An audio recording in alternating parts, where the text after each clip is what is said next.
Welcome to BCB Live, the safest station in the nation. Good morning, Drive Safe, Dave. Hey, You're going everybody. around in circles there. I see it on your shirt. What's going on, man? Hey, man, caution up ahead, roundabout. Roundabout up ahead. Caution, beware, you will be merging onto flowing traffic. You know what? Not a big fan of those things. I think people get confused at traffic circles. I think they're just not aware and aren't used to them. They don't stop at the stop signs. So here we're going. There you go. You know what? Instead of stop signs, we go to traffic circles everywhere. Yeah. That way there's no reason to ever stop. That's correct. You know what? It's starting to make a little sense to me. I like this. So Drive Safe, I was up in San Fran last week, going up to we a missed you. Samsara event, and man, met a lot of great things and got to really put my eyes on a lot of new technology, not just with Samsara, but with a lot of people that kind of integrate with Samsara as well. It really is amazing when you see the technology behind this company, when you see the folks that bring this technology, and it's really built on safety. That's what their primary focus is to be built on safety. You know, it really was a neat event there. Got to watch Joe Montana speak. Nice. Yeah. Nice. I mean, it's not like he has to go very far here in San Francisco. Yeah, I know, right? Let's watch Montana speak there. We left. Today's the big celebration, the big parade down Market Street for, yes, you know, Steph Curry. Oh, yeah, going on NBA over there. Championship. So I left out of there before that happened. MVP. So Drive Safe, check this out. The high there was 72 degrees. Yeah, I know, it's nice. It was, you know what, you call it nice, it's summertime. You know what, I couldn't wait to get back to scorch. I just couldn't wait because it doesn't seem right to be wearing a jacket in summertime. I get November and I get all that. Yeah. But no, you know what, it's meant to sweat. You know what, I felt like I had to get out of that place. You know, it was, you know, it was. If you go just a little bit further west, if you get off of the water and you go a little bit west, did you go inland a little bit? You know, I don't know no, I went to Napa, whatever that means. That's it. It's 2 hours. Inland? 2 hours in. So it was about an hour up to Napa Valley out of San Francisco. But I will say this: traffic? No, we went on a Saturday. Oh, so it was Saturday, no traffic. But we got to cruise in a Tesla. That's the vehicle that we had there for the rental car. They gave us a brand new Tesla, as a matter of fact. What'd you think? All right, so I thought it was cool.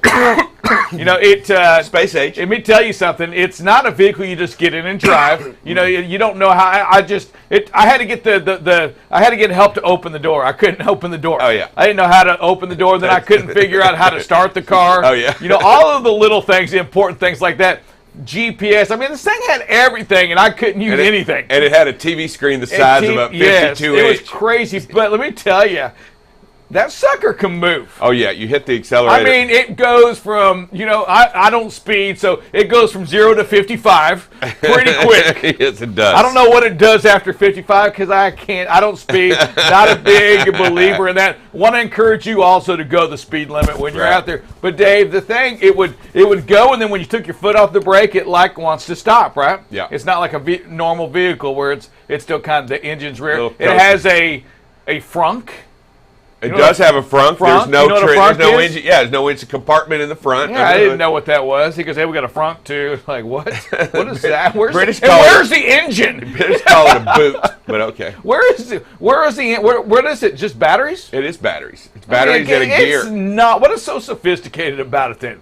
Just a couple batteries in it, and you start the car. Well, they're pretty complicated batteries. They're pretty. Anytime you take electrical energy and turn it into mechanical energy, there's a little bit of a motor there. But I don't know. I think Elon's done a good job of selling the difficulty of it, but it can't be that hard. But you know what? It was neat. It was a neat vehicle to ride, and it really makes you think about the future on the EVs. I know we've got a long way to go. Just the weight, right? What about the charging stations? Did you find a lot of those? You know, I think it's just something you have to get used to. But so think about it, Dave. Again, when you're, you know, in a big truck or in your car, yep, it's typically made for people that are driving 300 miles or less in a day. And how many people go to work and back, and it's more than 300 miles? So you get home and you recharge it. So it's not that big of a deal. It's just not that big. I know we make it to be a big deal, but it's not, in general, made for the person that has to commute 8 hours to work. It's just not. It's made for the normal human that just drives 30 and miles. comes back. 30 miles and comes back. But also on the other side, on the screen it tells you where to go.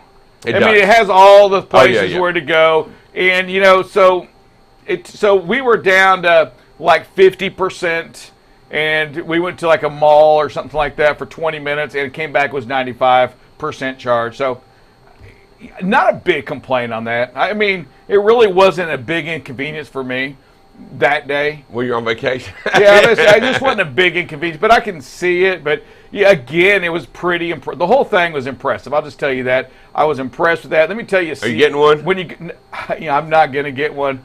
You know what? I treat my golf cart like an electric vehicle. I'll take it anywhere I can go. I catch myself now. So Big Blue and I went golfing yesterday for for Father's Day, I guess. We used it as an excuse to get out and go golf in the 98-degree heat. But I drive it down the road the whole time now, there and back. You're that guy. I'm that guy. It goes 22 miles an hour. I'm just saying I'm not getting on I'm done with I'm done with sidewalk. If bicycles are allowed to go on the road, why can't I, Sir Rick, and my golf cart go? That's all I'm saying. Why can't I get off my yard? He's turning into that guy. Get off my yard. I don't get how you're allowed to ride a bicycle on the road, right? I can ride my golf cart. No, I get it. You're that guy. You're turning into that guy. Well, I'm out here too. I pay taxes too. Yeah, that's this guy right here. I see it. It's happened. He's turned, folks. I'm getting old. You know what? But it is. That's who I'm turning into. Hey, Dave, let's do it real quick. Hey, listen, we have Dave Heller coming on. We're going to get to Dave in just a second. Here we go. We're going to take a look at what's going on in our market today. Just our weekly update. Drive Safe Dave, we see diesel continues to skyrocket. Unbelievable. Right? It's still, again, at a near record high at $5.85 a gallon. We back it up to a month. And look what's happened in the course of a month.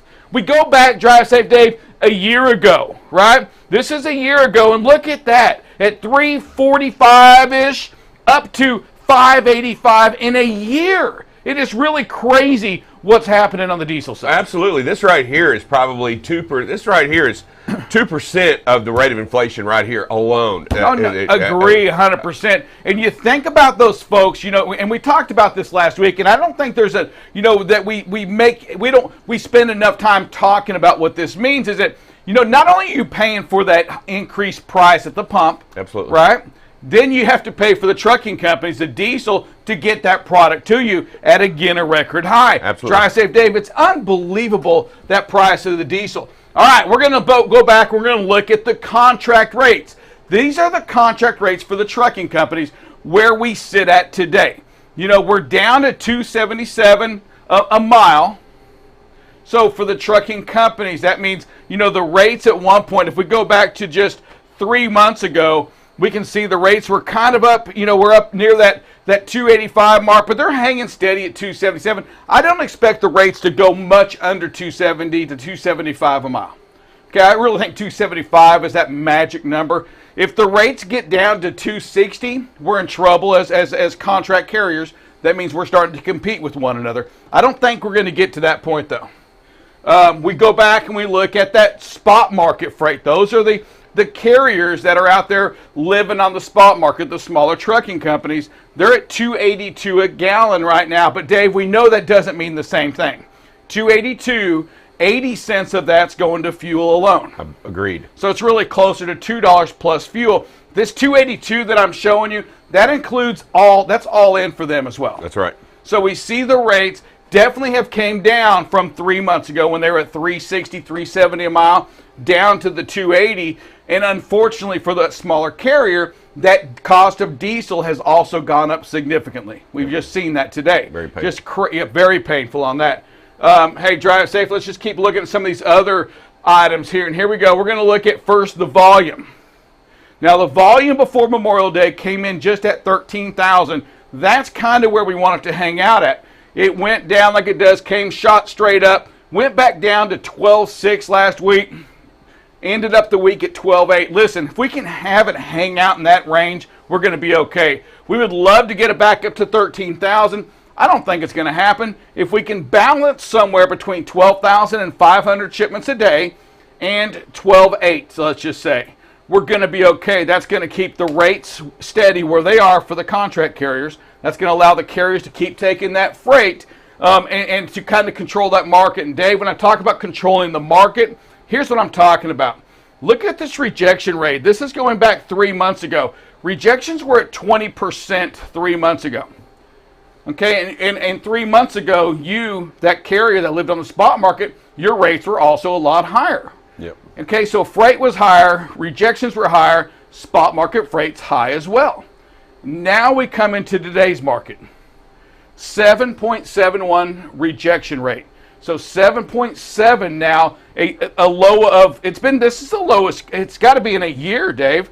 Yeah, I mean, it's not even close. Look at that, a year ago, we were still pushing over 20%. Yep. We're at 7% rejection rate. Less freight, it's not like it's no freight, right? It's heavier than it's been before. Carriers are just taking it all. The trucking companies are taking it all at 7.7 because they can live with it. Also, as a trucking company, they've learned to deal with a lot of freight, and now they're starting to be a little bit more productive as well. They realize they can haul a lot more freight than they were before. When that market was crazy, when they couldn't do anything, they would just reject. When the market starts to stabilize, it starts to bring itself back in, those trucking companies, those large brokers, begin to accept all their contract rates. And when they accept those contract rates, they control that market. And for those that rely on a spot market, that means that you're going to have to find out, you're going to have to get creative on how to make an extra dollar. You know, and because I can tell you this, it's not going to come in where you buy your fuel from, probably. Nope. You know, fuel is just extremely high. You're going to have to really get an idea on what you are, where you're running to. You're going to have to use some optimizers, perhaps. Find ways to take freight quicker. The longer you wait right now, the rates are going to go down. We're on a downward spiral right now, so take some freight out in advance if you can. Have a relationship with that broker, with that carrier, whoever that is. For the independent contractor out there, I'm still going to say this.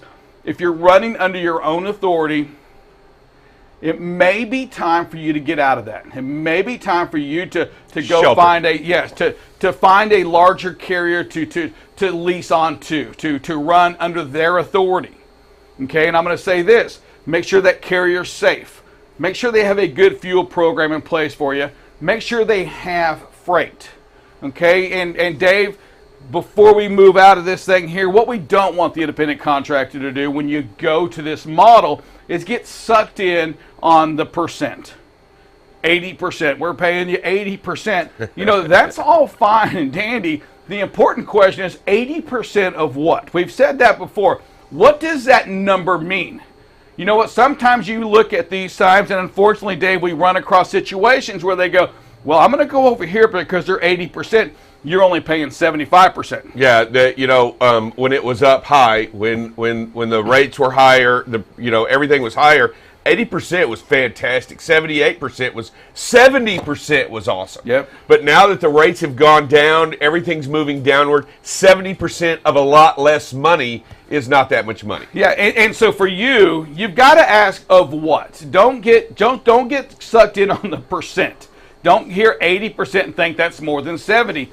80 is more than 70 if we're talking about the same delta. You're right. But understand what that delta is. What is that rate? Because if that carrier you're going to is living on the spot market freight, Dave, it's not the same thing as that carrier that has contracted rates. It's a great time to kind of associate yourself with that carrier that has contracted freight. We're going to come back. We have David Heller. Drive safe, Dave. Returning guests, and we don't have these guys very often. You know, not very often does somebody come back, not once, not twice, but third appearance. Is this third or fourth? I think it's just third. Third appearance. Pretty excited. You know what? This tells you that this guy's got nothing better to do if they want to be on BCB Live. We'll be back in 60 seconds. This segment has been brought to you by Utility ProWear. Utility ProWear manufactures high-quality, ANSI-certified, high-visibility apparel for both men and women. Infused with the Teflon fabric protector, Utility ProWear affords the wearer durable clothing with a great fit to afford the highest degree of safety. Get your high visibility apparel by going to utilityproware.com. Use the code BCB20 at checkout for an exclusive discount. Well, welcome back to BCB Live. We have none other. You know what, Drive Safe? This is not the same guy. I take it back. Oh, yeah. This is There's he's senior vice president, not just vice president, senior vice president of government affairs and safety. You know what? We celebrate things like that here on BCB Live. Congrats, brother. Thank you, gentlemen. It's good. Thank you for having me on. It's good to be here, and certainly, without a doubt, I appreciate the accolades. You know what? Very well deserved for certain. Absolutely. You've been with the Truckload Carrier Association since what, 2005-ish? Does that sound right? That sounds about right. Yeah, 17 years or so. I know. Again, nobody told me there'd be math this morning, but yeah.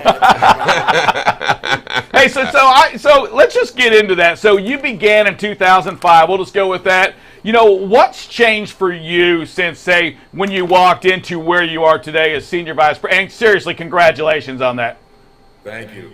You know, in terms of TCA, a lot has changed since I walked into the door 17 years ago. First and foremost being government affairs in its entirety, right?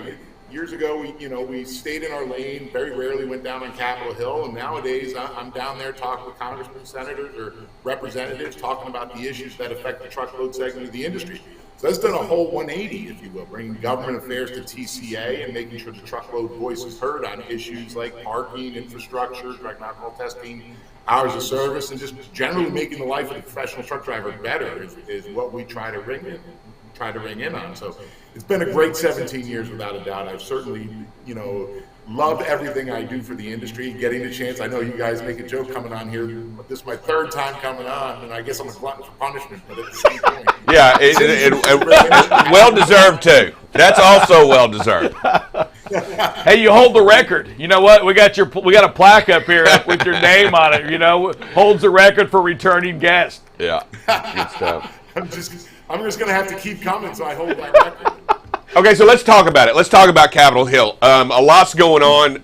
Obviously, we'll start with, I want to start with, I mentioned it to you a little bit earlier, I want to start with the infrastructure bill, how the states are being allocated money for to improvement of where is the money for the truck drivers? Where is the money going to come from for the truck drivers? Well, we're looking under your mattress, Dave, and your mattress too, Rick, to see if it's actually there. But this is the big question, right? Is infrastructure gave dollars to the states for their road programs and bridge programs and inevitably truck parking, and it gets filed under basically what's called discretionary funding at the state level. Well, the issue with discretionary funding is they get to pick and choose what projects are the most important to the states. Infrastructure got done a year ago, and a lot has happened in a year since it got done. We have all these talks on inflation. We have all these talks about paying at the pump and talks about the rise in cost of goods sold. But the same thing can be said about building roads and bridges. Those costs have gone up, and you're starting to look at these discretionary dollars that got passed the states through the infrastructure bill, and the states are suddenly having to come up with a hard choice, not just between roads, bridges, and truck parking, but actually what roads and what bridges really need to get fixed, because the construction prices have increased so dramatically just in fuel alone to get these projects done that they're falling short of the original goal of what they had set prior to getting this infrastructure bill done. So it's a really catch-22 right now, and they're certainly looking at it and saying, we've got some problems here because dollars have gone up in terms of cost. Projects still remain the same and still need to get done, but they're going to focus on the most needed or shovel-ready type of projects to start off with, which becomes where does truck parking or those dollars for truck parking fit in, and that becomes the biggest issue. Yeah, and that's a state-to-state thing. I mean, where does the funding come from, Dave? Because we still haven't seen it around here. It's still, when you listen to, the Atri, you see the truck drivers that we talk to, the biggest issue still remains truck parking. Dave, is there anything going to happen in the next 12 months to alleviate any of that? I mean, this money that's coming in, discretionary, I'm right with you. I mean, I have a hard time seeing it's going to go for concrete when it's going to, with the cost of inflation coming in now, it's going to cost a lot more money to fix the bridges than we thought a couple of years ago. Well, yeah, and is there anything coming up that we can do something on truck parking? That becomes the biggest question is, generally speaking right now with midterm elections in November coming up, so you're kind of at a stalemate in Congress right now. However, it is appropriation season. And when appropriation season happens, there's a lot of funding that gets pushed forward. So it dictates how they spend that money for the next year or years to come. So in saying that, there have been conversations right now that I'm involved in. I know a lot of our friends on Capitol Hill are starting to talk about dedicated funding towards improving the truck parking situation and getting that into the appropriations mark, if you will, or the original text rather than an amendment, which is the traditional source. But getting this into the base bill and start putting that forward, I think everybody can get behind the issue of truck parking, and we're hoping this is not one of those things that dies on the vine going into midterms, because generally speaking, when you're in a midterm election year, you don't want to give the other side something to claim victory over. This is not just a Democratic or Republican playbook, it's both sides, and they'll both say the same thing. And with a midterm elections being so hotly contested at this point in time, that becomes the key thing. So can they get it in? Is there an appetite to get it in? I know there was a BOST bill that got introduced last year that called for $775 million over 5 years to help solve this problem. And I don't know if it truly solves it, but it certainly puts a big dent in it. Are they gonna be able to do this on a bill? Are they gonna have to move this in? And are they gonna have to add this to pork? Are they gonna have to add this attach this to something else? Is that the best way we're gonna see this happen? Is it actually attached to another bill? Yeah. Nothing gets done alone these days in D.C. It has to get attached to something much bigger. And with the approach bill being such a large omni-type piece of legislation, certainly that's the vehicle that moves forward with it. And that's probably the only large piece of legislation that we're looking at moving forward until after midterm elections. So that becomes the biggest issue is that's the vehicle, right? And those conversations are happening now. We'll probably have some sort of base appropriations bill introduced shortly that will dedicate those fundings towards how every dollar is spent, not just truck parking. And we're looking to get those truck parking dollars in there. What's the sentiment on the Hill on this issue itself? I mean, I know you're up there, you're educating lawmakers, you're trying to go in and speak the talk and help them to understand the seriousness and the dangers of what we're dealing with in regards to truck parking. What's the sentiment on the Hill in regards to truck parking? Well, and good news, right? This is an issue that everybody can get behind. I don't think there's been a congressman, senator, or representative that has sat there and said, truck parking, that's not an issue whatsoever. I think everybody can actually get behind it and say, yeah, we need a place to park these trucks, because guess what? They're getting complaints from their constituents saying trucks are parking on on-ramps, trucks are parking on off-ramps, trucks are parking on places that are not designed to park a truck. And that just exacerbates the problem and puts Congress at a position saying we need to do something to fix it. So whether you're Democrat or Republican, I think they'll all agree that there is a need to do something. Now, again, need and want and actuality are sometimes different on Capitol Hill, and whether that gets done or not remains to be seen, but I think everybody is getting behind it. Hey, the Biden administration announced $463.5 million allocated for the MCSAP program. It's administered by the Federal Motor Carrier to help prevent truck crashes, a 52% increase from 2021. Talk to us a little bit through that, if you could. Well, MCSAP funding is funding, again, that goes directly to the states. It's gone to improve safety on the roadways. So, off the top of my head, think of maybe enforcement officers, right, to help that CSA or data queue issue, or think road work to actually expand existing lanes on existing highways. So these are the funding that goes to that and helps improve the safety aspect of our roadways. You get another enforcement officer to do more safety inspections at way stations and truck stops, if you will, where they're pulling over to actually look at the trucks. That's what these dollars are going for. So MCSAP funding is certainly dedicated funding that the federal government gives to every state. Well, I believe most states, actually, and most states will have the luxury of doing certain things with it, like in the enforcement perspective for safety improvement purposes, or making safety improvements to their infrastructure within the confines of their state. Yeah, Texas by far receiving the most is what it says, followed by California and then Florida. So, definitely, and again, it's there, they say, and again, Drive Safe Dave and I had our own little argument over this truck safety between 2021 and 2020, but it's in there in the article that I was reading, says because the increase in trucking fatalities, but there were also a lot more miles driven in 2021 than 2020, in which I'll just say this, the fatality per mile driven went down over 21 through 20.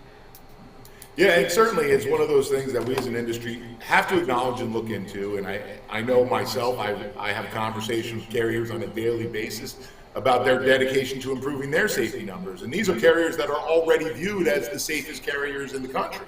So, the ultimate goal is to not get into an accident. Let's deliver freight. Let's do so from point A to point B and do so safely. That's kind of the carrier mantra, if you will, that operates on our roadways. I've never met a driver that ever wants to get into an accident. That just doesn't happen. Thank you. So in saying that, this is where we are as an industry. We're trying to improve on a daily basis by any means possible.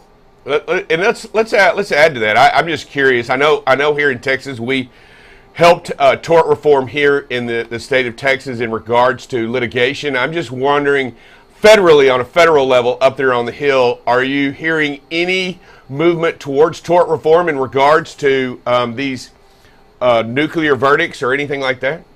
Unfortunately, this tort reform is one of those issues that's really a state-driven issue. So you talk about the success in Texas, which, again, great success, great win. One of these things that can be viewed as a blueprint for every state across the country, if you will. And tort reform really goes state by state because a lot of these cases are settled at the state level and very rarely get to that federal court level. So it's not being viewed as a federal issue. It is being viewed as every state in the country, all 50 of them, certainly have improvements they can make, the seatbelt gag order being lifted, things of that nature, without a doubt become that biggest issue. So it's a marathon, not a sprint when it comes to dealing with tort reform, and certainly there are improvements probably at every state, and there have been success stories in recent years. Texas, Louisiana, name another one off the top of my head. So without a doubt, they are growing, and the movement is there. The appetite to get something done on tort reform certainly is very real at this point in time. So let's discuss the one hot topic going on right now: speed limiters. That's obviously something that's been bounced around a lot. Why don't you go into what's going on the Hill on that regard? Well, FMCSA issued its notice of intent or advanced supplemental notice of proposed rulemaking. A lot of letters in there. And what was interesting about this is they really put it in a phrase that they haven't put a speed out there in which they limit trucks at. They've just kind of said, hey, tell us what you're limited at, tell us what your thoughts of speed limiters are, but we're reluctant to publish how we would want to limit speeds at. And certainly it's been a popular rulemaking. We've got probably over 15,000 comments submitted in the docket last time I checked. And at 15,000 comments, that's a lot of work for people who have to read those comments every day. And those comments could be submitted on letterhead could be submitted on a cocktail napkin, and knowing you two is probably coming on the cocktail napkin. But at the same point, oh yes, they're looking at everything that gets submitted, and this is on a rule that has yet to really determine what those speeds are going to be limited. I can tell you in the conversations that I've had with our carriers, there is a lot of flexibility now in these types of speed limiter type of programs. And by flexibility, I mean you can set your speed limiter at, say, 70 miles an hour. And give additional bumps to allow for passing for a certain amount of time during that frame. It's a far cry from where we were years ago. It's a far cry from what that set it and forget it. I even met technology. I even was familiar with technology at our safety division meeting that we had in Nashville a couple weeks ago that actually was flexible in terms of adjusting speed limits, the speed limiter to where they were driving on a road. So if they're in a road that had a 25 mile an hour speed limit, guess what? That limiter adjusts to 25 miles per hour. Wow. The technology has grown by leaps and bounds, just like everything technology in trucks. And heck, technology has grown so that us three can sit here and do this podcast on a daily basis if we want to. Yeah, isn't that crazy?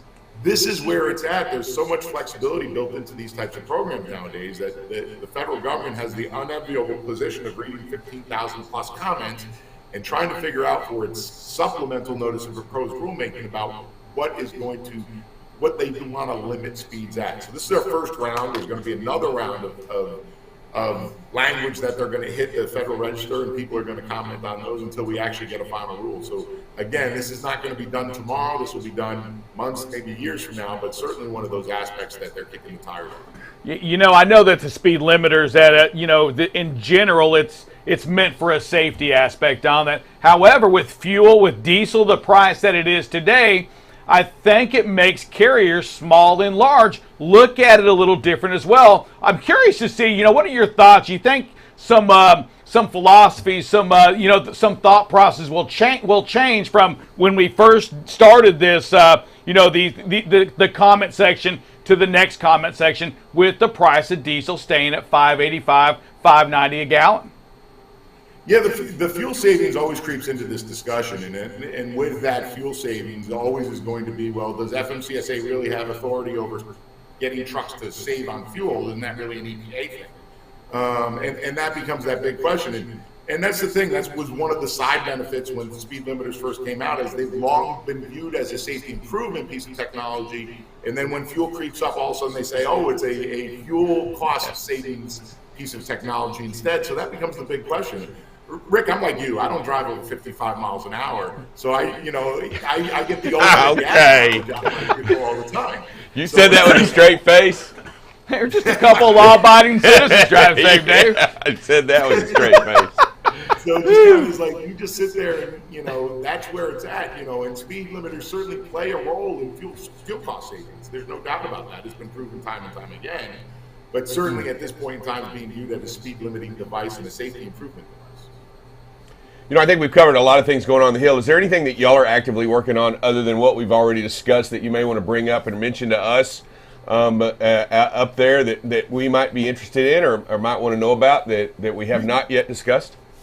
Obviously some of the things we're working on affect the supply chain crisis, and I think that's kind of old news, but at the same point, those problems are still around.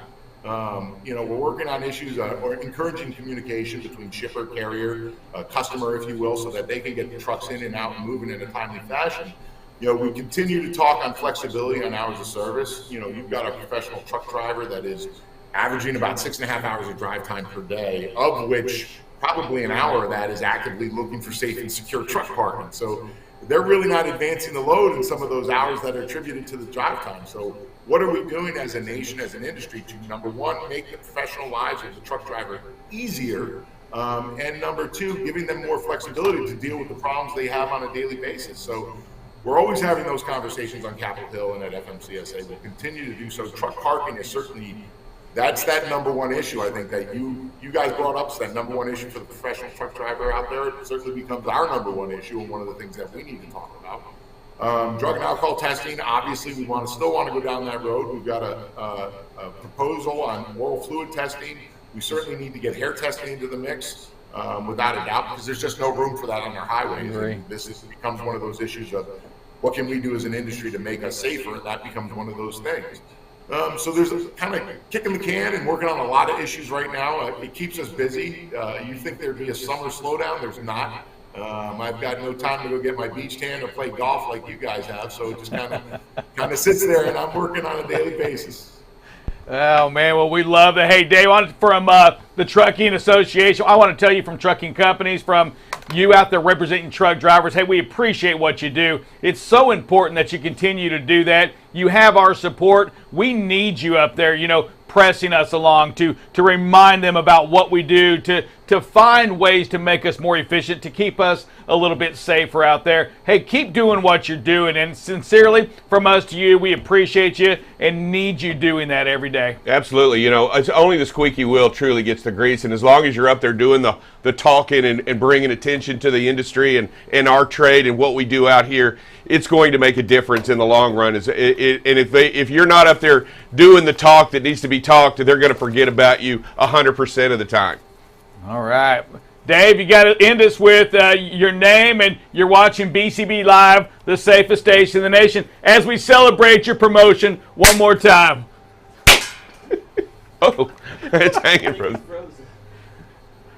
All right, we lost him. He's frozen. You know what? That's how you give a good surprise, when you freeze him. There he is. He's back. Did you hear us?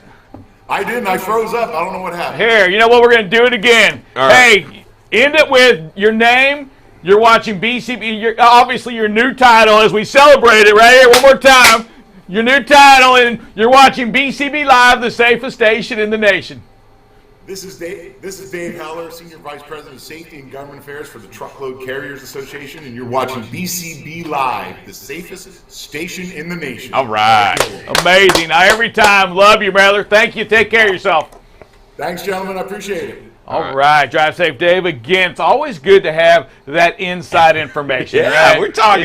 we're talking right there to a true lobbyist out there for our industry. It's the only lobbyist I know, right? I mean, so he gets paid to go out there and he's knocking. What's he do for air? Is he go knocking on doors? Oh yeah, hey, wake up! Yeah, he's walking into representatives' offices. Is he the guy when you see down the hallway you turn and, or you act like you're on the the phone? phone? He comes again. There you go. Hey, how you doing? Hey, I got a meeting. Yeah. Good stuff. Hey, man, love it. Hey, we have Double Check Dale coming up next. Going to give us a little update on the weather here on BCB Live. The safest station in the nation. You're watching BCB Live, the safest station in the nation. BCB Live covers freight. Here we are now at 21% of record freight being rejected. News down in Texas. We're going to talk a little bit about this.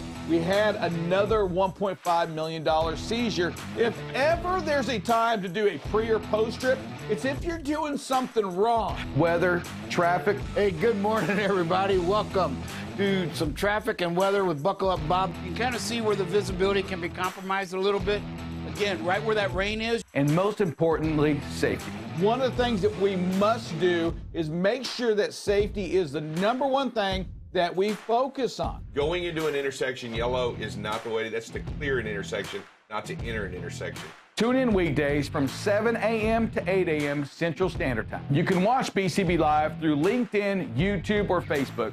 So what are you waiting for? Subscribe today and follow BCB Live. Good morning. Welcome back to BCB Live, the safest station in the nation. At Double Check Dale here. We're going to take a look at some weather, see what's going on out there.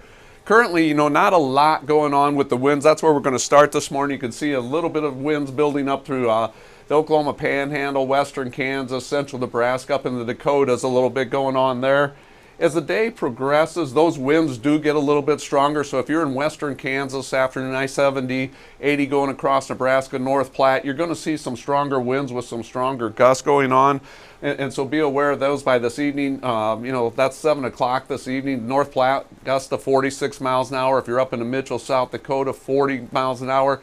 Other areas where you're going to see some stronger gusts are in southern Wyoming, that Elk Mountain area, which is always an issue and concern. So those are your winds for today. Let's take a look and see if we have any rain and thunder going on. We'll slide it back to the currently. Not a whole lot going on, just some stronger storms up in Michigan. Otherwise, just some scattered storms out in the upper elevations of Montana, a little bit going on in Idaho, but not a lot of rain going on right now. As we go into the afternoon hours, it starts to pop up. Those storms start to pop up. Central New Mexico is going to see some, western Kansas and central Nebraska. Those areas where we saw the stronger winds is where some of those storms are going to develop. Some of them will get locally severe. As we go to 7 o'clock, we see a pretty strong cell up in southern Minnesota, northwestern Iowa. The Dakotas are still getting a lot of rain. They have had a lot of rain, a lot of storms up there, so some possibilities of flash flooding and some ponding going on up there. So be aware if you're in the Dakotas about that going on. Other places, New Mexico, getting some rain and storms again this evening. Chances of it maybe a little bit out into the Panhandle. As we go into the overnight hours, not a whole lot going on. Maybe a little bit in central Nebraska, but North Dakota still getting it. A pretty strong line of thunderstorms out in western Pennsylvania, western New York. May see a little bit of rain there. And then by tomorrow morning, 7 o'clock in the morning, just not a whole lot going on there. Let's take a quick look at some temperatures, and it's still going to be very hot, folks. Very, very hot this afternoon. We're in the 100 degrees along these southern states, and that very hot temperatures go all the way up into Minnesota, up into Canada, get up into northern Canada. Slate Falls 93 this afternoon, so we got a very hot streak. And those thunderstorms we looked at a little bit earlier, they're right along the back edge of where all that heat is happening. The heat also goes all the way across the Gulf Coast into Atlanta, Charlotte, very warm this afternoon.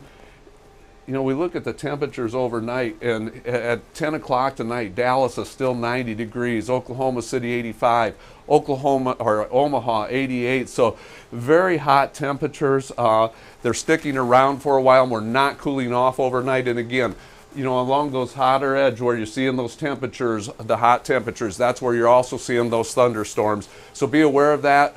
Get plenty of water. Make sure you stay hydrated. Don't overexert yourself. Know the signs of heat exhaustion and heat stroke. And with that, we'll take a short break and come back and talk some safety. This segment has been brought to you by Utility ProWear. Utility ProWear manufactures high-quality, ANSI-certified, high-visibility apparel for both men and women. Infused with the Teflon fabric protector, Utility ProWear gives you the added benefit of providing a barrier to liquids, dirt, and grime, keeping you cleaner longer, brighter longer, and therefore safer longer. Get your high-visibility apparel by going to utilityproware.com. Use the code BCB20 at checkout for an exclusive discount.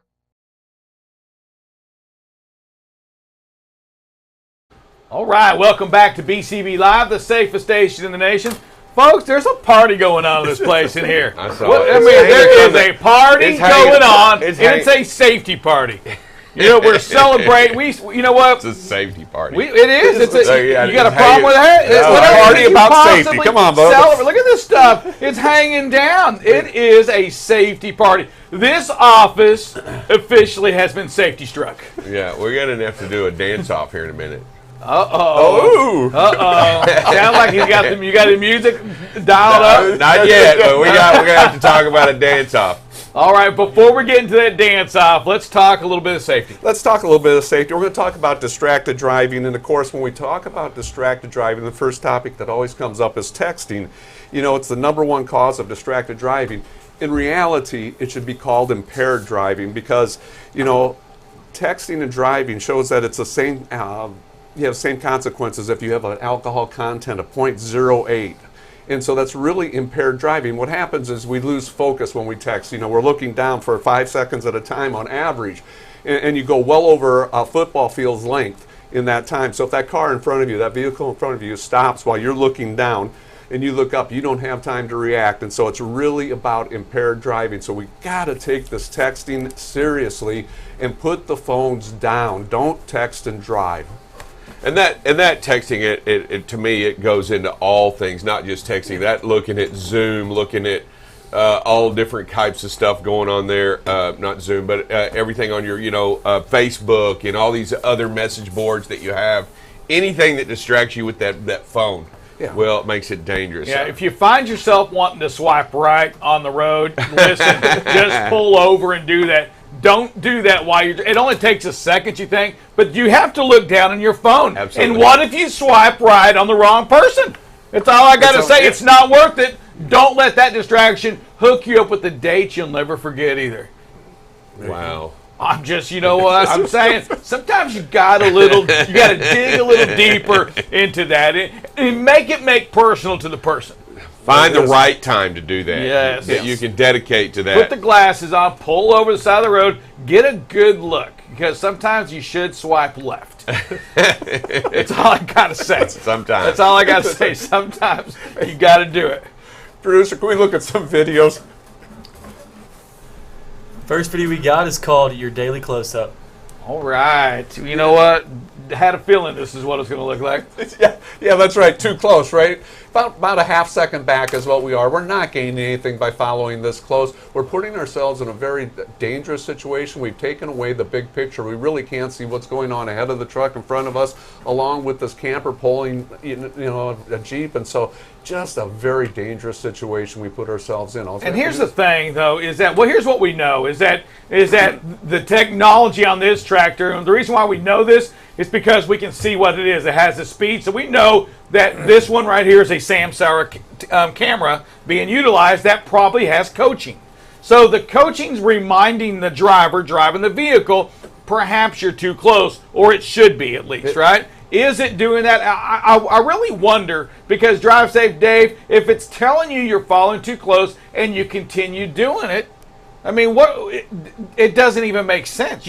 It's like you're saying, you know what? I've never been in an accident before. That computer can't tell me what I need to do or don't need to do. Absolutely, it's the same information like when you get the seatbelt chime that you ignore. And I'm telling you right now, you can't do that. You got to remember, you've got to put the seatbelt on. You got to slow down, and you got to react accordingly. I wonder what Heller would say on this. You know, if David was watching this, you know what? As he's senior vice president, he sees these things. You know what? How do we expect David to go to Capitol Hill and protect an industry when we do these kinds of things? That's my other thing. We've got to help David, right? We got to do our part. You know what? We talk about tort reform as well. Folks, we've got to make sure we're doing what we can do when we know how. Now, I get it. When you're ignorant to something, that's different. But you're not ignorant to this right here. We can all count, right? I mean, no matter what that, that's as far as you can't even get to 1001. Nope. Too close, not reacting accordingly. Definitely not changing, not doing anything about it. No outs. There's nothing. Yeah, there's nothing. No C. Yeah, you don't know if traffic comes to a stop ahead of this tractor in front of you, you're in trouble. And even worse than that, if this tractor hits something, you're hitting this tractor. Yeah. And it's just, come on, we are better than that, trucking industry. We're better than that. Yep, we just have, like I said, recognize that you have it and connect, because like I said, these are older drivers. Some of these may be older drivers, been driving this way all the time. I'm going to go with you on this, but if in fact you have somebody there reminding you you're too close, and you can't use that as an excuse either. Yeah, I mean, right? you can't use that excuse. You've got to take. You got to take that somebody's action. telling you, I believe in this, that there's some coaching going on.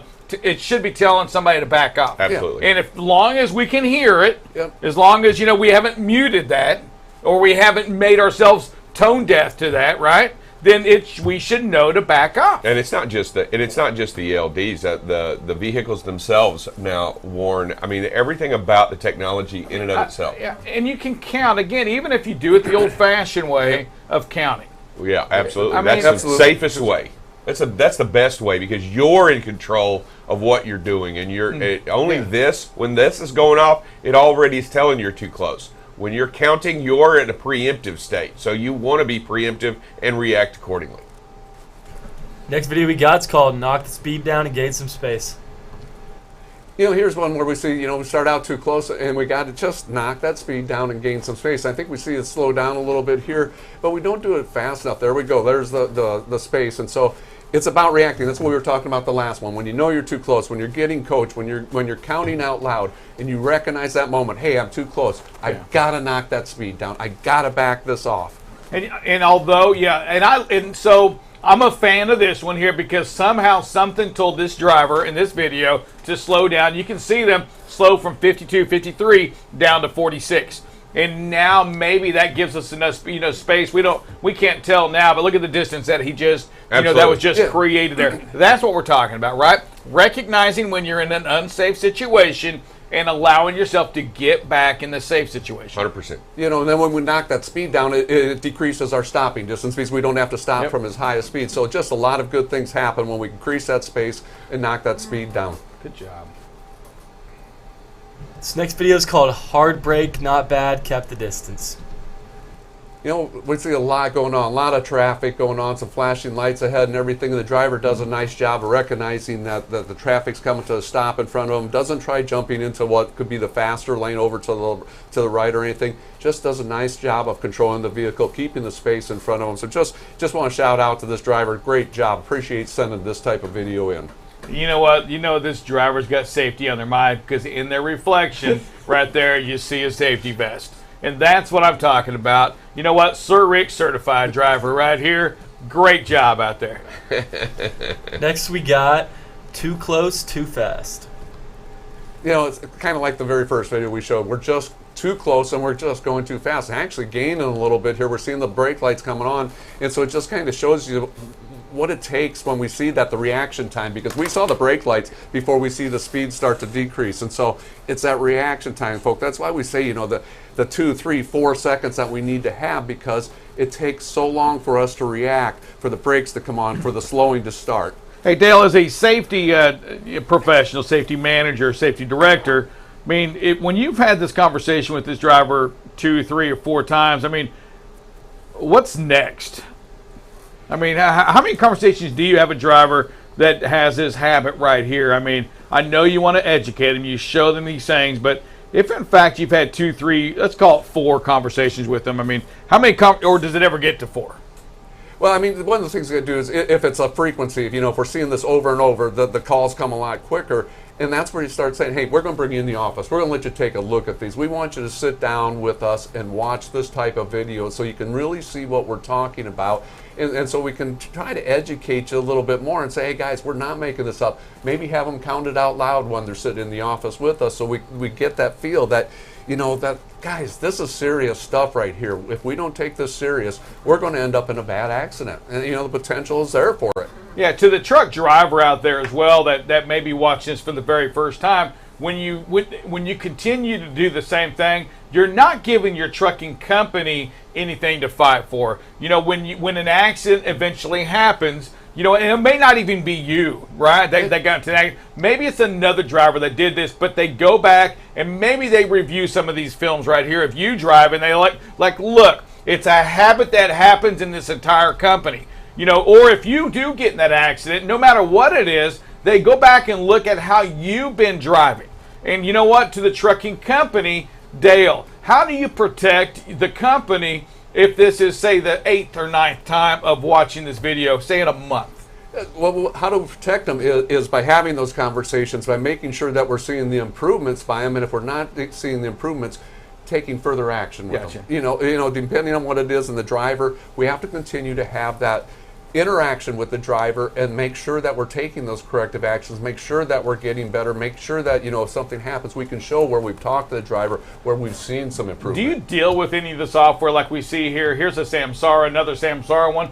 Do you deal with the technology that has that self-coaching? And if so, how do the drivers, how do they listen to it, or what are their thoughts on that?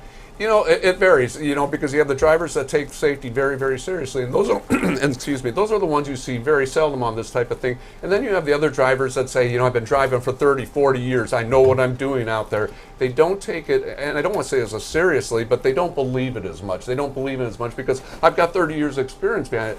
When you bring them in and you start showing it to them and you start counting out loud with them, then they start to change. But old habits die hard, and so they've got to start listening every time and take that corrective action every time, because we're giving them some seconds out there to improve their following distance, and if they improve it, we don't see this type of video. So it's just one of those things. Recognize and then correct. Yeah, you know what? I'm going to put a challenge out there, to our production staff as well. So, Bryce, if you're watching the show right now, if not, we'll get you on this right here, or any listener out there. If you have that technology in your truck and you're not listening to it, you don't believe it, I would love to have you on here to hear your side of it. Maybe what we're saying here is totally wrong, right? I would love to hear your point onto that technology, why you don't like it, why you won't listen to it, or you don't want to, or you refuse to, whatever that is, or why you don't think it's valid even, right? There's got to be a reason to it. I would love to hear it from you out there driving, because again, we're sitting on this side of it. Maybe it's different from where you're sitting. Think it's a fair, it's a fair thing. You've heard our side. You know what? I want to hear what you have to say. Show me another video, sir. We got one more video for today, and this one's called The Unusual Suspect. Yeah, we're just tooling along out here. We pulled over, the driver has pulled over to get out here to make this pass coming up and everything. And so just kind of going along. And what we're going to see here is going to be a little surprising, and it should be coming up really quick here. We're going to get cut off short, I'm going to tell you that. But look who the culprit is on that.